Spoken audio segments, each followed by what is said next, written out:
ขอเจริญสุขเจริญปอนญาติโยมศรัทธาสาธุชนติ่นจองห้องวัดจุหนุ่มเท่าใจยิงขอน้อมต้อนรับทุกท่านเข้าสู่รายการมรดกธรรมกำเมืองต่างสถานีวิทยุพระพุทธศาสนาแห่งชาติและสังคมคลื่นเพื่อการศึกษาพระพุทธศาสนาและวัฒนธรรมส่งสัญญาณกระจายเสียงจากวัดฝ่ายหินตำบลสุเทพอำเภอเมืองเชียงใหม่จังหวัดเชียงใหม่ในระบบคลื่นความถี่ FM 104.50 เมกะเฮิรตซ์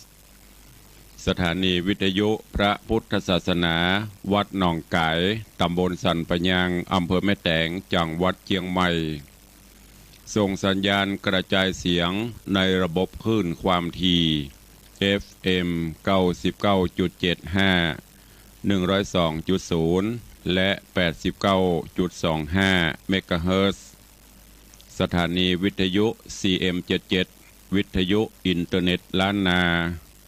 ส่งสัญญาณกระจายเสียงในระบบคลื่นความถี่ FM 97.5 และสถานีวิทยุพระพุทธศาสนาจังหวัดเชียงราย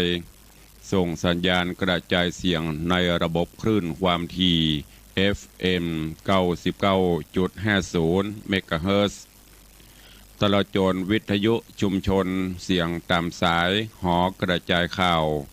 ตามวัดวาอารามตามหมู่บ้านต่างๆที่ครูบาสังฆะท่านเจ้าอาวาสตลอดจนต่างป่อแก่ป่อแคว้น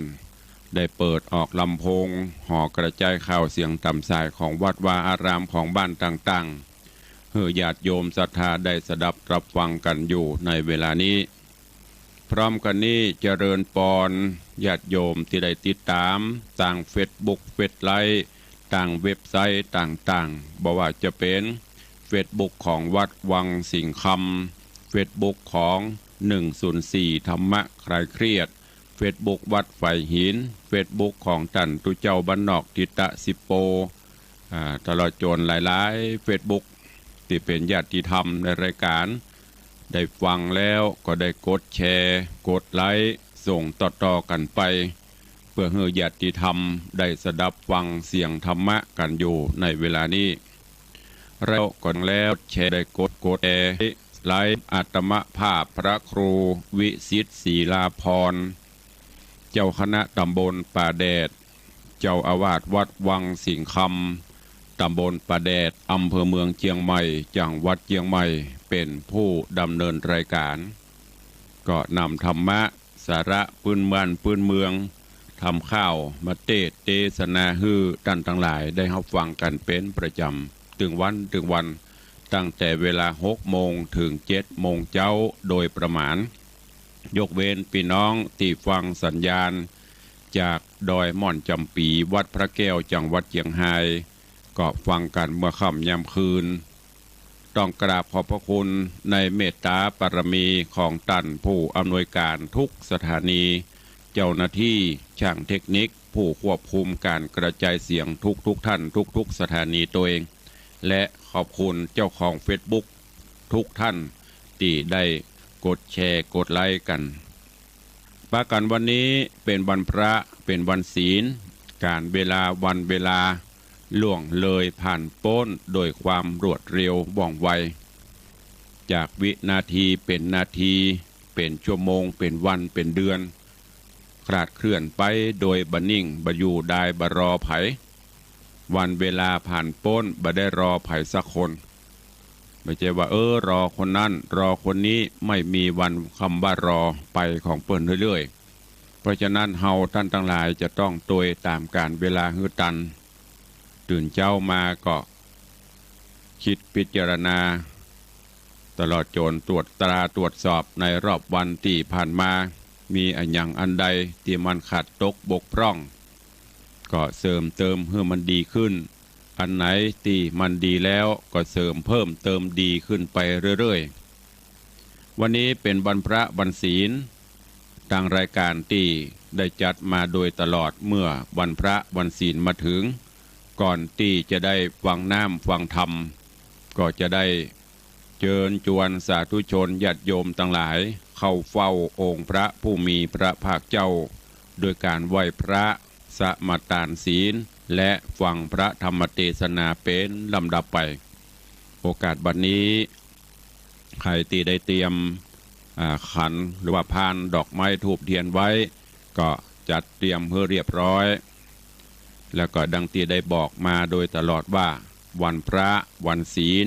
ถ้าเป็นไปได้เชิญชวนพุทธศาสนิกชนทุกท่านได้นุ่งขาวห่มขาวอันเป็นสีของความบริสุทธิ์ผุดผ่องและพอให้เป็นระเบียบเรียบร้อยที่สำคัญก็เป็นการประกาศให้เจ้าโลกได้ฮู้ได้ทราบว่าเราเป็นพุทธศาสนิกชนทุกวันพระทุกวันศีลบอกว่าจะเป็นศีลน้อยศีลใหญ่ถ้าเป็นไปได้อีป่ออีแม่ญาติโยมศรัทธาลูกหลานตันเต้าเยาวชนคนดีใส่ชุดขาวนุ่งขาวห่มขาวก็จะได้เป็นระเบียบเรียบร้อยดูแล้วสวยสดงดงามก้อยๆฝึกกันไปเมินไปมันก็จะชินแล้วก็จะทำให้รู้ว่าโอ้เมื่อถึงวันพระวันศีลนี่ประเทศไทยเฮาหรือทั่วโลกที่นับถือพระพุทธศาสนาปากันนุ่งขาวห่มขาวแล้วลองรับตาจินตนาการว่าภาพนั้นมันจะประทับใจต่อใดอันนี้ตุลุงได้เชิญชวนและรณรงค์มาโดยตลอดเนอะวันพระวันศีลเตรียมขันเข้าตอกดอกไม้ถ้าไปวัดได้ก็ไปวัดไปวาไปใส่ขันเข้าตอกดอกไม้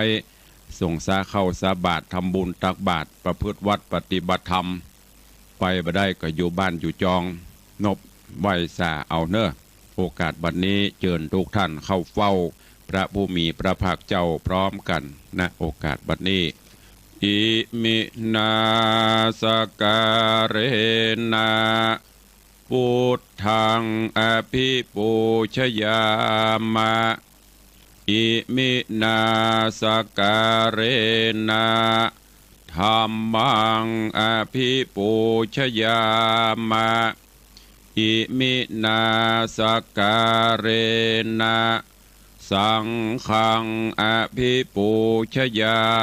มะอะระหังสัมมาสัมพุทโธภควาพุทธังภควันตังอภิวาเทมิสวากขาโต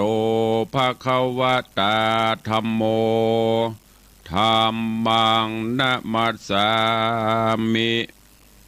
สุปฏิปันโนภควโตสาวกสังโฆสังฆังนะมามิหันธรรมยังพุทธัสสะภควโตบุพพาคณมกาลังกะโรมะเสมนะโมตัสสะภะคะวะโตอะระหะโตสัมมาสัมพุทธัสสะนะโมตัสสะภะคะวะโตอะระหะโตสัมมาสัมพุทธัสสะนะโมตัสสะภะคะวะโตอะระหะโตสัมมาสัมพุทธัสสะอิติปิโสภะคะวะอะระหังสัมมาสัมพุทโธวิชชาจรณะสัมปันโนสุขโตโลกวิทูอนุตตโรปุริสะธัมมัสสารถิสัทธาเทวะมนุษสานังพุทโธภควาติสวากขาโตภควตาธัมโมสันทิฏฐิโกอากาลิโกเอหิปัสสิโกโอปนะยิโกปัจจตังเวทิตปโปวินยูหิติสุปฏิปันโนภควโตสาวกสังโฆอุชุปฏิปันโนภควโตสาวกสังโฆ ยายะปฏิปันโนภะคะวะโตสาวกสังโฆสามีจิปฏิปันโนภะคะวะโตสาวกสังโฆยะทิทางจัตตาริปุริสายุคานิอัฏฐาปุริสาปุคคลาเอสะภะคะวะโตสาวกสังโฆอาหุนยโยปาหุนยโยทักขินยโยอัญชลีกาลนิโยอนุตตรังปุญญเขตังโลกัสสาติได้ไหวพระนบธรรมจุ่มอกเย็นใจแล้วตอนนี้ไปตั้งอกตั้งใจสมาทานหับศีลเนอมะยังพันเตติสาลาเนนะสังหาปัญจสีนิยจามาตุติยัมปีมะยังพันเตติสาลาเนนะสังหาปัญจลานิยจามาตติยัมปีมะยังพันเตติสาลาเนนะสังหาศีลานิยจามานะโมตัสสะภะคะวะโตอะระหะโตสัมมาสัมพุทธัสสะนะโมตัสสะภะคะวะโตอะระหะโตสัมมาสัมพุทธัสสะนะโมตัสสะภะคะวะโตอะระหะโตสัมมาสัมพุทธัสสะนะโมตัสสะภะคะวะโตอะระหะโตสัมมาสัมพุทธัสสะนะโมตัสสะภะคะวะโตอะระหะโตสัมมาสัมพุทธัสสะนะโมตัสสะภะคะวะโตอะระหะโตสัมมาสัมพุทธัสสะพุทธังสรณังคัจฉามิพุทธังสรณังคัจฉามิธัมมังสรณังคัจฉามิธัมมังสรณังคัจฉามิสังฆังสรณังคัจฉามิสังฆังสรณังคัจฉามิตุติยัมปิพุทธังสรณังคัจฉามิตุติยัมปิพุทธังสรณังคัจฉามิตุติยัมปิธัมมังสรณังคัจฉามิตุติยัมปิธัมมังสรณังคัจฉามิตุติยัมปิสังฆังสรณังคัจฉามิตุติยัมปิสังฆังสรณังคัจฉามิตติยัมปิพุทธังสรณังคัจฉามิตติยัมปิพุทธังสรณังคัจฉามิตติยัมปิธัมมังสรณังคัจฉามิตติยัมปิธัมมังสรณังคัจฉามิตติยัมปิสังฆังสรณังคัจฉามิตติยัมปิสังฆังสรณังคัจฉามิปานาติปาตาเวรมณีสิกขาปตังสมาติญามิปานาติปาตาเวรมณีสิกขาปตังสมาธิยามิอตินนาตานาเวรมณีสิกขาปตังสมาติยามิอตินนาตานาเวรมณีสิกขาปตังสมาธิยามิกาเมสุมิจฉาจาราเวรมณีสิกขาปตังสมาติยามิก อาเมสุมิชายจาลาเวลามณีสิกขาปะตังสมาธิยามิมุสาวาตาเวระมณีสิกขาปะตังสมาธิยามิมุสาวาตาเวลามณีสิกขาปะตังสมาธิยามิสุราเมรยะมัชฌะปมาทัฏฐานาเวระมณีสิกขาปะตังสมาธิยามิสุลาเมลยะมัชฌะปมาทัฏฐานาเวลามณีสิกขาปะตังสมาธิยามิอิมานิปัญจสิกขาปตานิสีเลนะสุขติงยันติสีเลนะโภคสัมปตาสีเลนะนิพุติงยันติตัสมาสีลังวิโสทะเยพมาจโลกาติปติสหัมปติกัตนันสลีงันทิวลังอัญญาจทาสันติทาสตปะราชกชาติกาเทเสสุธรรมังอนุกัมปิมังปะชังได้ไหวพระได้สมาทานศีลเป็นที่เรียบร้อยลำดับต่อไปเจิญญาติโยมทั้งหลายได้ติดตามรับฟังธรรมเทศนาปื้นเมืองเหนือว่าจะเป็นจะได้ก็เจิญทุกท่านตั้งอกตั้งใจฟังณโอกาสบัดนี้นะโมตัสสะภะคะวะโตอะระหะโตสัมมาสัมพุทธัสสะทิเทธัมเมจะโยอัตโธโยจัตโธสัมปัลลาญิโกอัฏฐาภิสมายะทิโรปันดิโตติปะบุจจติอัปปะมัตตังปะสังสันติปุญญกิริญาติสัทธโวดูราสะปุริสะตั้งหลายตั้งยิงและใจน้อยใหญ่ผู้มักไฟตั้งบุญเฮอตานูนบอกขาดสินสะละอาดดวงดีหักษา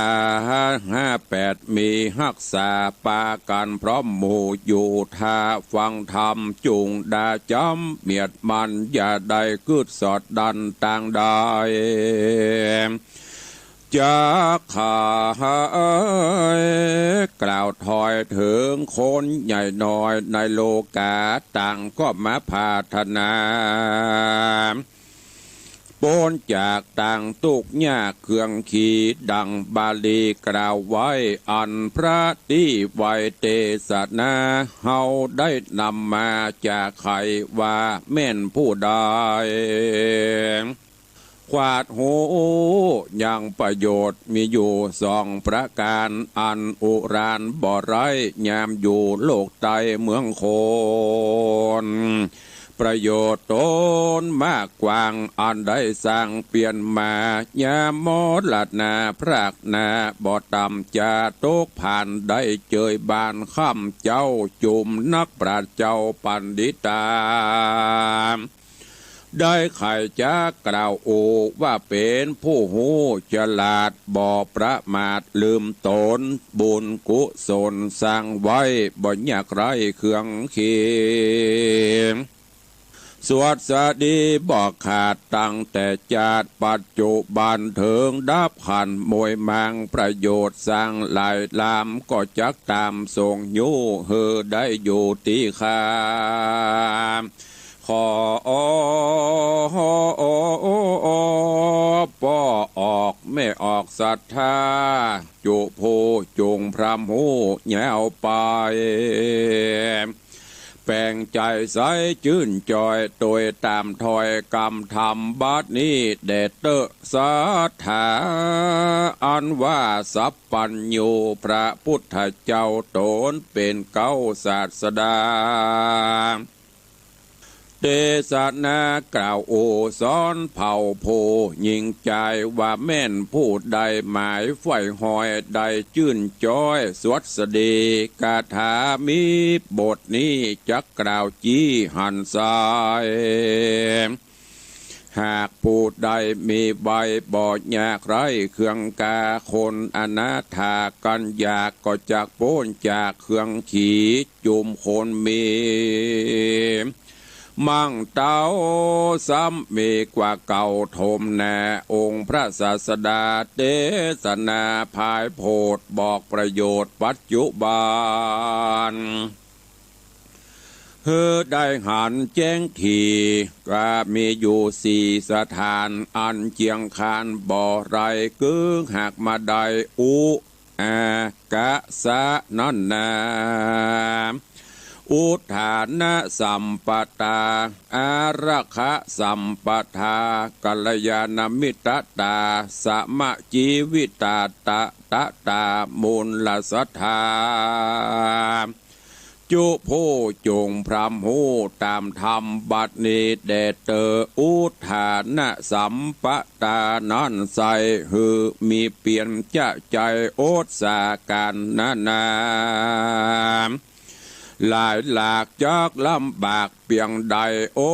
ดเปลี่ยนไปบ่ขี่คร้านบ่ผ่านยานกลัวการบ่เอ็นยานละไว้กะตำเมียนควายตามดีบ่ละหนีกลางโหนบ่อ้างฝนอ้างน้ำบ่อ้างค่ำแหล่งไงบ่อ้างควายอ้างเจ้าโอดสาเตากะตำไปการงานใดก็แล้วบอกกลาดแกล้วเสียเปลี่ยนต่างการเฮียนจุอย่างบ่ละห่างหนีไกลโอดเฮียนไปจะใจบ่ละไว้วางลาเปลี่ยนรอดสาดังนี้แต่ก่อนกีตุกยากจักโป้นจากตังผ่านเงินคำขานหลังเขามูลมั่งเต้าเป็นดีโพคามีใจบอดยากไรเครื่องกามปานดังคนบ่อดสาสร้างก่อเนี่ยหลอกลอพระนีการตัวมีละไว้เกี่ยวบ้านไตและเหนือบ่ได้เจือกล่าวอ้างมีต่างนาการเจ้าแม่ก็อ้างว่าหนาวการเอาถึงเอาไว้ถึงคราวยามเมื่อไงการยามควายแดดออกก็อ้างว่าฮ้อนลำมอกนำนาเอาไว้เนียตาวันดาบ่ายใจกันว่าตาวันปาดไปลงแรงก็ว่าตาวันแดงต่ำจะคำลาต่อตาวันผูกแม่มือเจ้าก้อยตังเก้าหัวตีวันผูกมีมาฮอดก็ออดคลางใจสว่างกล่าวถอยมีบอดน้อยหลายอันเต้าพลัดพลันจะใจบ่หอนใดกระทำการคนทุกผ่านยากไหลมาแต่ไทยค้ากุนจักมั่งมูลนันเหล่าบ่หอนเต้าจักมีตนเครื่องขี่บอดหน่อยทุกต่ำต่อยอนาถาซ้ำบ่อดสาขี้คลานอยู่แต่บ้านได้บ่คงควากระทำการสร้างก่อทุกซ้ำป้อถมนาอาณาถากว่าเก่าตุกไม่เอาเครื่องขี่คนส่วนคนมีมั่งเต้ามีแต่เก้าปิตา มาแต่เก้าปิตาบ่อโอดสามันเปลี่ยนโอดเครือเคียงเครื่องเข็นลำบากการหลายหลากทวนทีเกิดหน้าที่ตัวเมปล่อยว่านี้ละห่างมีแต่กล่าวอ้างนาสมบัตินาหลายแหล่มีตั้งแต่เดิมอ่อนจากไม้ถอนเตือดหน่อยได้ต่ำก้อยไปลูนส่วนคนค้ากุนมั่งเตามีแต่เก่าตานาหากเบี้ยนหลายบ่อหยอกเงินซ้ำปอถมนาคนนาถาอยากร้อยจากป้นได้ต่างผ่านเงินคำคันตือโกดมีนักโสดเรือลายสมใจมาให้กูเชื่อดังไฟเอื้อขาดนี้เองนายบททัดไปน้ำใจ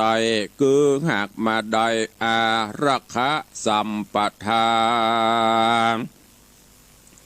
เข้าของหาหลายหลากหรือบ่มากถมนาหูฮักษาเมียดไว้จากโปนได้จากต่างผ่านเงินคำคานตื้อโกดมีนักโสดเหลือลายสมใจหมายกู้เจือดังไฟเอื้อขนิ่งนายฮือได้อาลักขะสัมปทานั้นใส่เข้าของหาหลายหลากหรือบ่มากถมนาฮักษาเมียดใบมีอันใด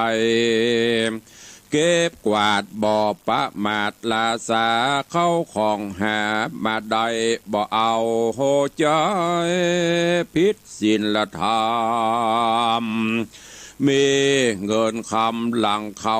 มูลมั่งเตาเป็นดีโภคามีบ่ไรดูตั้งใจตามใจบททัดไปนั้นโสดพระเจ้าโพธิเทศนาว่าการละญาณมิตาตาแถมเราสอนคนหนุ่มเท่ายิ่งใจมีโภคาลายใจใจบ่ยากไรเครื่องกาหรือบ่อโถมนาหลายหลากเกือบ่มีมากสันใดหากว่าไปไฟหอยคบคนถอยสามานมีสันดานกระยาบกระตั้มบาปตังวา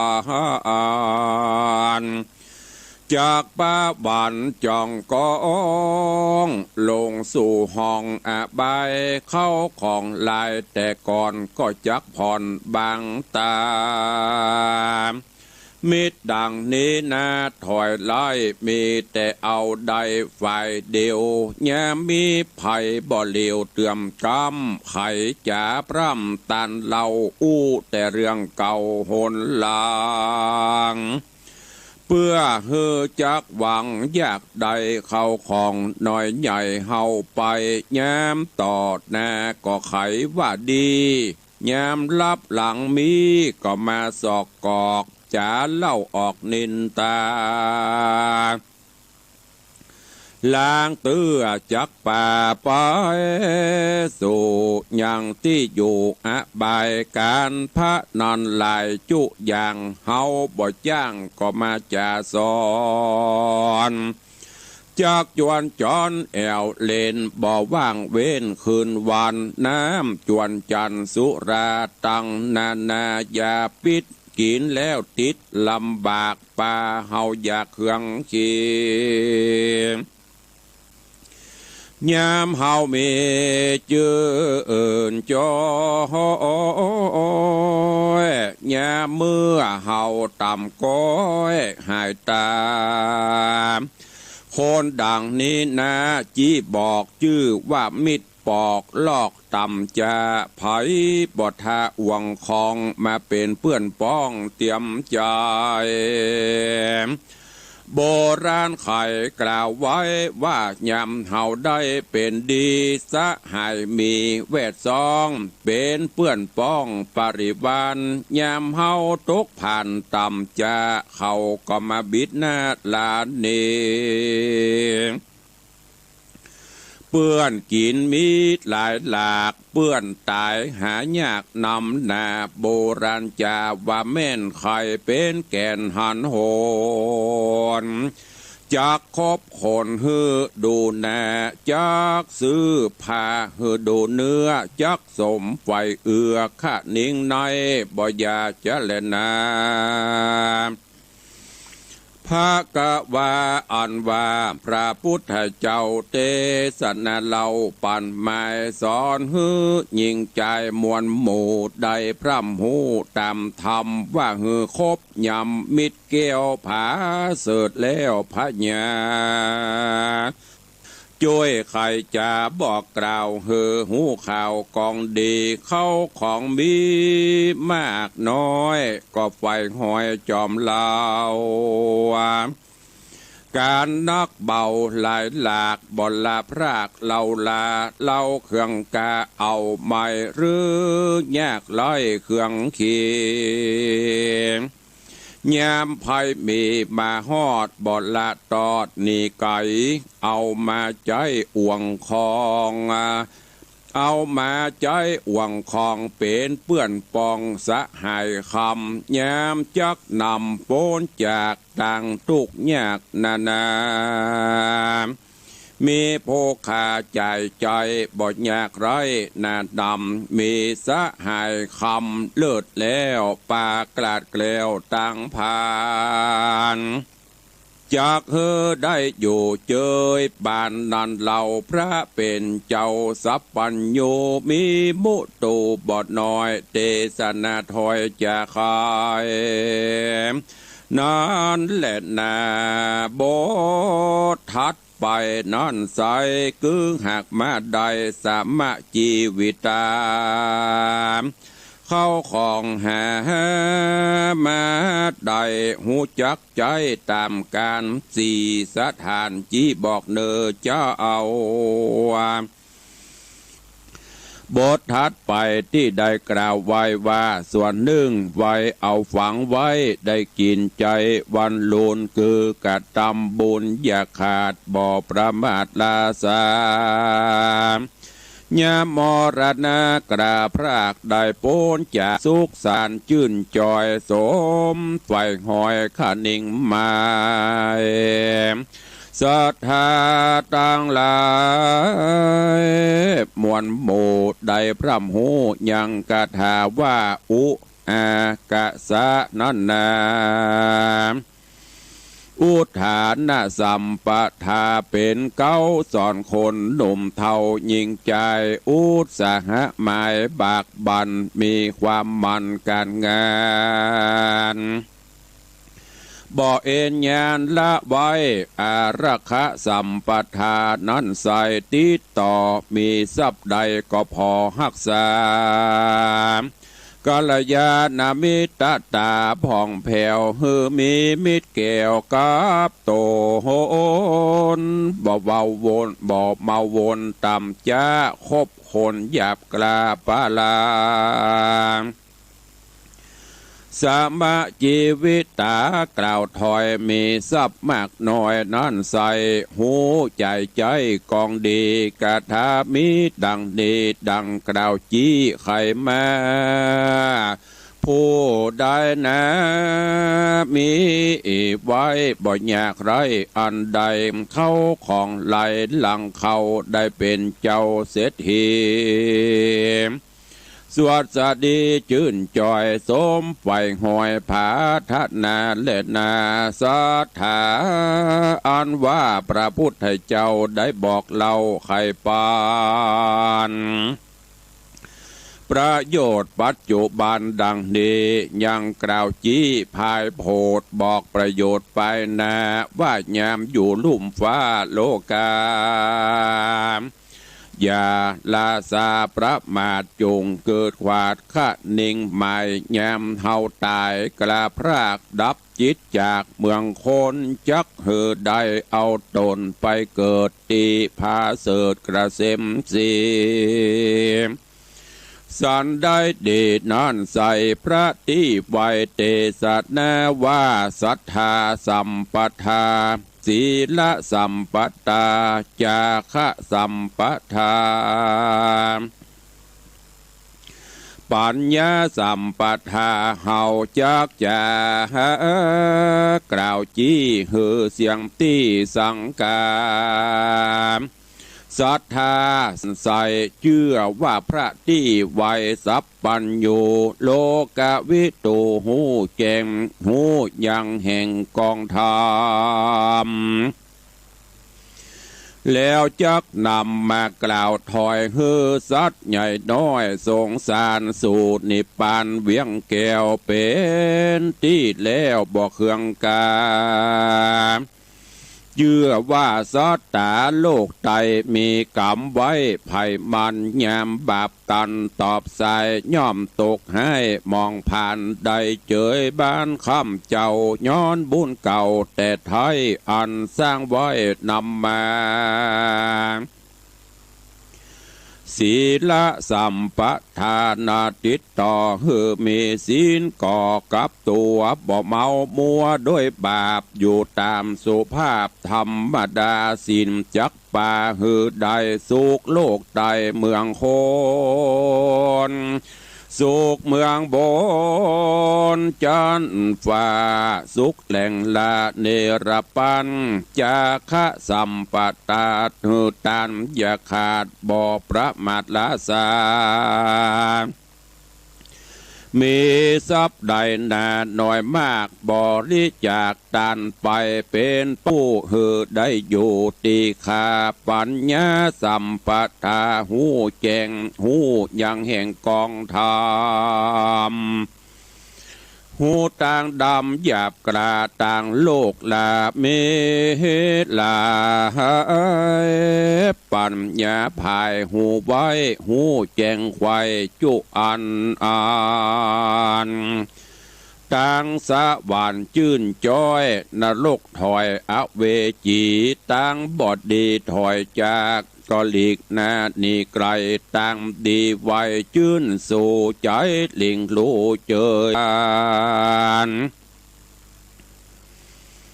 ได้สามร้านเมื่อนาบอดตำจ้าเครื่องกาดังกล่าวมานิโสดจือประโยชน์ปลายลูนอันเป็นกุลเมื่อซอยได้จื่นจอยสวดสดีและนามูลอาสาธาตังลาจุโพได้พรำหูตามธรรมใส่ใจจำแต่เก้าตรักต่อเต้าเถิงปลายว่ามีเปลี่ยนหลายจะใจเตี้ยงหาได้เงินคำมีหน้าดำบ่อไรดูตั้งใจและกินสมอาจินไฟหอยบ่ตำก้อยเครื่องเคียมเข้าของมีเก็บกวาดบ่อประมาทลาซาหูนำมาจ่ายใจเลี้ยงคาบใส่อินทรีมีมิตรดีลำเลิศพละเกิดเตรียมตาชื่อว่าปัจจุบันชื่อว่าประโยชน์ปัจจุบันกล่าวจีฮือหูแจ้งทีหันสายเงินคำไหลหลังเข้าถูกคำเจ้าสวดสดีศรัทธามีจุเมื่อใจยังเจือเจยบานศีลเจียงคันสะอาดบ่ได้ขาดมัวดำมีเงินคำน้อยมากบริจาคเตตานปัญญาญาณหูแจงเป็นเก้าแห่งสุขีสวดสดีไปนาบอดดำจ้าเครื่องกาพระเทศนา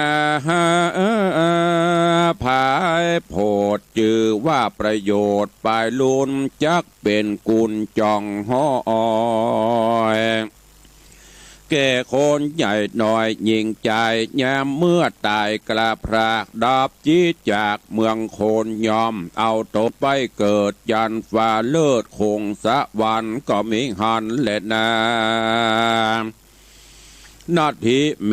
สารนังอันยังจี้ปันฟังกล่าวแก่วัดที่เปิ้งแต่สุดไปแห่งเฮา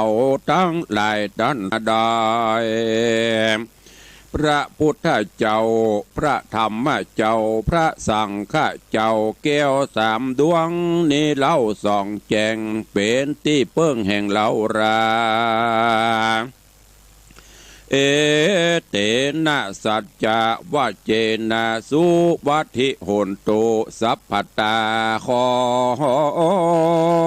สัจจะวาจากล่าวอ้าง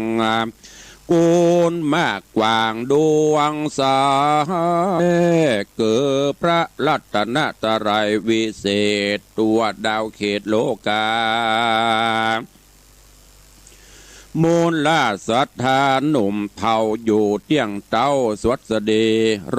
กามีป่วยไข้สัพพะเคราะห์ใหญ่อุบาทอย่าได้มาปาตัวโตโหนสัพพะกังว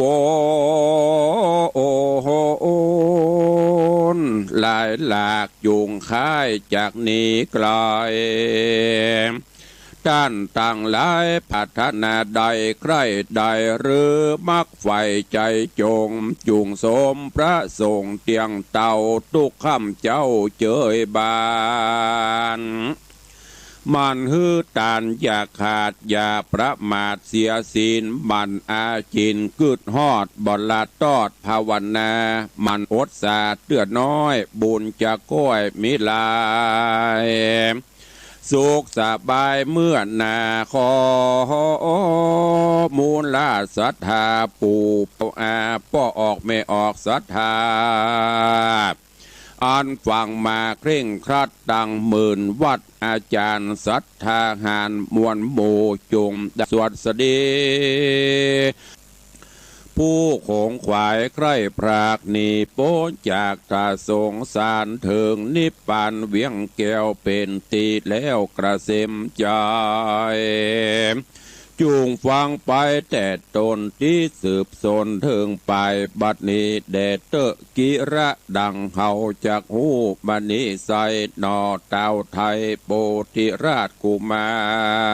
รเฮือจ้างโพจานันจลาดสั่งภาษาใสสีอันงามดีภาเสดชื่อโกนาชื่อว่าโก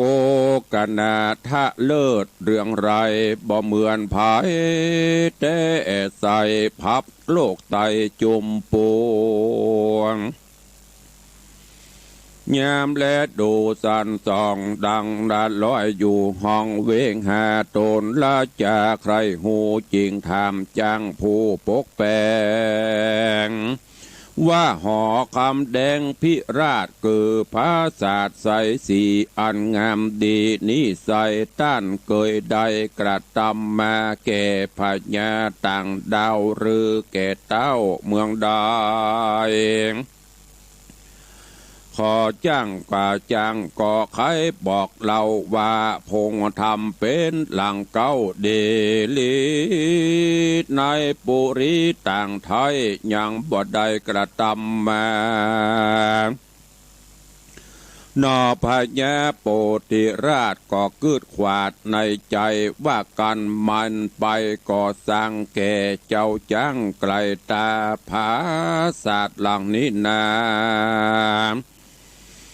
สร้างก่อนก็บ่หอนอันสะจันกวนคามันอย่าจ้าหรือเอาดาบกระเจียมจินตัดมือตีนเสียงขอดหรือหื้อตามันบอดตั้งสอ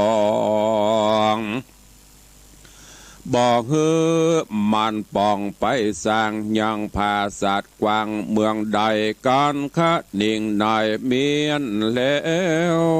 ก็บอกเสียวเกลียวเตรียมตนก็มีหันเล่นนาโส มานะโวอันว่าใจหนุ่มเนาสหายเจ้าโปธิราชกุมารหูข่าวสารดังอันก็กึดดันในใจว่าหนอห่อใจเจ้าจ้างจักหือจ้างชิบหายคนมีสิบปะหลายนิสัยนับก้าบอดใดดิเลกวนไขว่าตีกล่าวโอหือนายจ้างหูขี่ยากันพิจารณากึดสอดก็แสงสอดเตียวไปแล้วก็ไขโอกาสถามจ้างผู้ฉลาดกระทำการว่าภาษาเจียงคานใหญ่กว้างยังเหลือข้างสั่งจ้าจ้างก็มาจะตอบทอยว่าภาษาซอยห่อใจบ่หล่อเหลืออันใดแต่ใส่แล้วเมียนเสียงควายดีงามส่วนใจลามหนุ่มเนาก็บอกเล่าอาการว่าเจ้ากุมารโพธิราชจักหือต้านพินาศชิบหายอย่าดูได้ประมาทจุงกึดขวาดหันภายเนี่ยสันได้จักรอดจุงกึดขอดตามพญาจ้างก็จะกล่าวแก่ว่าเฮายินดีแต่ดีลีต้านมีไมตรีมาอูฮือเฮาหูความนายเนี่ยสันได้จากรอดโบนจากขอดว่าตายเฮาจักอุบายกึดไว้ต้านหยาดใดมองใจแดดเตอะยามเจ้ากุมันมาหอดเล็งตาสอดจะถามว่าภาษางามนิสัยเมียนเสียงควายดังใจหรือมีอันใดยังค้างอยู่จุงกล่าวอูอังไขมาจ้างแสงจ่าขับไว้ว่ายังบ่เมียนควายดังหมายกือลวงลายควักต้องตกแต่งยองไปหน่อยละเอียดเหลือจะหายบอดน้อยข้าจะก้อยโททำขอเจ้าหอคำยศใหญ่โอดใจไว้รอราคือคนต่างตาผู้แกวนนำไม้เป็นบางเบาบอกฮือเขาอย่าจะเอามาฮือข้าเร็วไวข้าอยู่ในแห่งห้องจักแต่งยองเดียวได้อย่าฮือยิงใจหนุ่มเท่าหรือเต้าเจ้าบุญนะขออย่ามาสั้นพอออกปากรอจะทำลวงลายงามลายแหล่ยามกล่าวแก่จะใครข้ามีใจบอดตังจักได้ยั่งเสียการจักเมินนานเสียเป่าบ่เมียนเล่าเรวายส่วนปัจจัยเข้านามการกาดละพร่ำเติงมาภริญญาขาคอยหรือลูกน้อยหญิงใจจักคงควายบอจะส่งมาฮือข้าตามมีขอเจ้าปุรีพัมโหตามข้าอู้ไข่กรรมเจ้าหอคำโพธิราชก็อนุญาตจุประการแล้วแต่งโคนหานน้อยใหญ่เวทภาษาไว้จุไปย้อนขาดหนิงหมายกึดสอดบ่หืนนายจ้างรอดหนีไปก็มีหันเล่นนาส่วนจ้างผู้ฉลาดอยู่บนภาษาพังกาก็พิจารณาแต่งไว้ยังนกครุฑใหญ่งามดีเพื่อบินหนีไวว่องขึ้นสู่ห้องเวหา ยามพระลิญาหนุ่มเนามาส่งเขาอาหารก็ไข่การกล่าวจี้เฮอแจงทีขี่ยาว่าของนาม้วนโมอันไม่อยู่ลวงลายจูงฮือขายเสียงควายอย่าเว้นไว้อันใดเอาแต่คำใส่เงินบาทรัตนาชาติเปิงแปงแก้วและแสงก้าใหญ่เก็บเมียดไว้รอรามส่วนพาลิญาหนุ่มเดาฟังผัวเล่าไข่ปันยามพายพานคืนสู่ยังที่อยู่เกหาเอาของนาเครื่องใจตังเป็ดไก่งัวควายนำออกขายเสี่ยงขาดเอาแต่เงินบาทคำใส่บ่อนานเต่าใดครุฑใหญ่ก็เมียนควายบัวระโมนกาละกวนมาฮอดนายจ้างยอดผู้มีพระญาก็บอกพระดิญาหนุ่มเนาว่าวันผูกเจ้าย่ำง่ายเอาของลายก้าใหญ่ปกปันไว้ในตนรีบเตียวโหนกราพรากออกมาจากเกหาตั้งบูตาลูกเต่าดังมาส่งเขาตึงวันอย่าใครปั้นกล่าวอูฮือแก่ผู้คนได้ยามตะวันสายผู้อกเจ้ากันนางหนุ่มเนาพระดิญากับบุตรน้อยใหญ่มาพร้อมควายจอมกันก็เรียวปันตั้งหมู่เขานั่งอยู่ภายในแห่งนกเตรียมใจตัวใหญ่อันแต่งไว้ดีงามจากสายจามลองพอก็บินได้หม้อดาสัตว์ยังคานจริงมีราชองค์การฮื้อเป่าไปตรวจดาวเวียงใจแล้วก็ไปขาบไว้ซึ่งพระบาทไทยสัพพัญโยว่าขออินโดยัวลิญาติไปฮับปินที่บาทโพชนาในพังกากว้างใหญ่อันจ้างสร้างไว้นี่ไปยามตาหาวันสายผู้เจ้ากันพระพุทธเจ้ายอดสัพพัญโยตนมีโมโตแก่โลกเหือโปนโศกเครื่องกาจักเสด็จมาลอดไกลเจ้าภาสัตใหญ่ราชกุมารก็อธิษฐานขาบไว้ว่าการฆ่าจักได้บูตาหรือทิดาหนอเนื้อไว้สืบเชื่อแตนตนขอพระตัสสะปนที่ไว้จุงเสด็จไต่เตียวไปบนผ้าข่าวใส่พื้นใหม่อันข้าปูไว้เป็นตางเจ้าห่อขวางยศใหญ่กันอธิษฐานไข้ในใจก็เร็วไวบ่จ้าปูแผ่นผ้าพื้นดีแต่ตินธรณีภาษาถึงห้องราชโรงการเหตุเจ้าห่อจันนั้นเล่าบอกมีลูกเต่ายิงใจจริงอธิษฐานหมายกึดไฟแล้วปูไว้เป็นตังและนาการภิกขุหลายมากเต้ามีพระพุทธเจ้าเป็นประธานมาถึงสถานที่ไกลภาสัตว์ใหญ่ใสสีเจ้าปุริโพธิราชก็อภิวาทวันตารีบไกลกราเข้าไกลฮับบาทไว้เร็วปันแล้วอภิวันก้มกล่าวขอ